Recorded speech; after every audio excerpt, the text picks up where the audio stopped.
ભાઈ ગુજરાતમાં દારૂબંધી હે કે નથી? ગુજરાતમાં દારૂબંધી છે, પણ જે લોકો ગરીબ માણસો હોય એ લોકો પીતા હોય એના માટે છે. અમીર માણસોના તો ઘરે પહોંચી જાય આરામથી. તો તમે અમીર હો કે નહીં?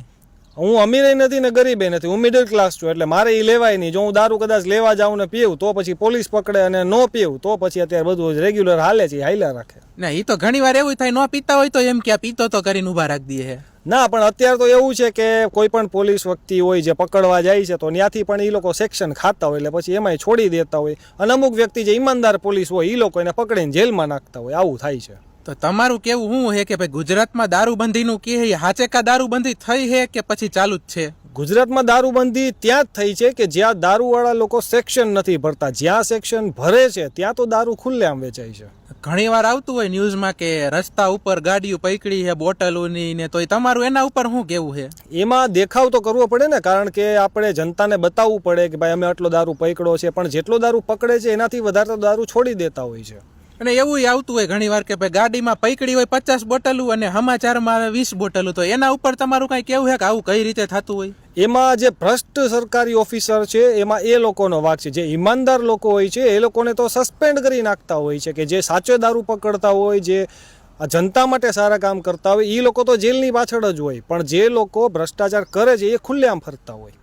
તો આપણે ઘણીવાર સામાન્ય માણસો હોય, આમ ક્યાંક ચેકિંગ હાલતું હોય, પોલીસ વાળાના વિડીયો ઉતારી લે કે ભાઈ જો આ ખોટું કરે, તો આમાં પોલીસ વાળા એને જ મારવા ઉપર ઉતરી આવે છે, એને જ જેલમાં નાખી દે. એના ઉપર શું કેવું તમારું? કારણ કે તમે જે કોઈને સામે કાચ બતાવો ને, એમાં ઓરિજિનલ વસ્તુ એનું જે ફેસ બતાવો ને, એ અત્યારની સમયમાં અત્યારની જનતાને, અત્યારની પબ્લિકને કે અત્યારની પોલીસને કોઈને ગમતું નથી. જો તમે એ લોકો જેમ કરે છે, ભ્રષ્ટાચાર કરે, ખોટું કરે, એનામાં સપોર્ટ કરશો તો એ તમને સપોર્ટ કરશે અને તમને કાંઈ નહીં બોલે. બાકી પછી તમે પણ અંદર જશો.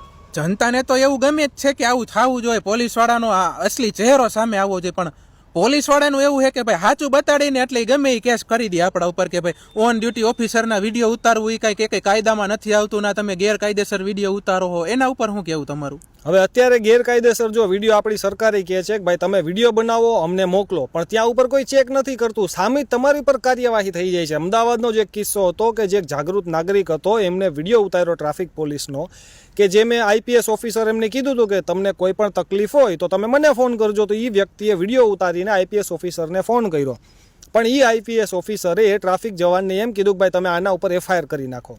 એટલે અત્યારે કોઈ પણ ભરોસો કરવા જેવો નથી. યા તો તમારી ઉપર કેસ થઈ જાય, યા તો તમારી વિરુદ્ધમાં થાય, યા તો પછી તમારા ઉપર જ બધું લાગુ પડી જાય. તમે ઈમાનદાર બનશો તો અત્યારનો સમય તમારા માટે યોગ્ય નથી.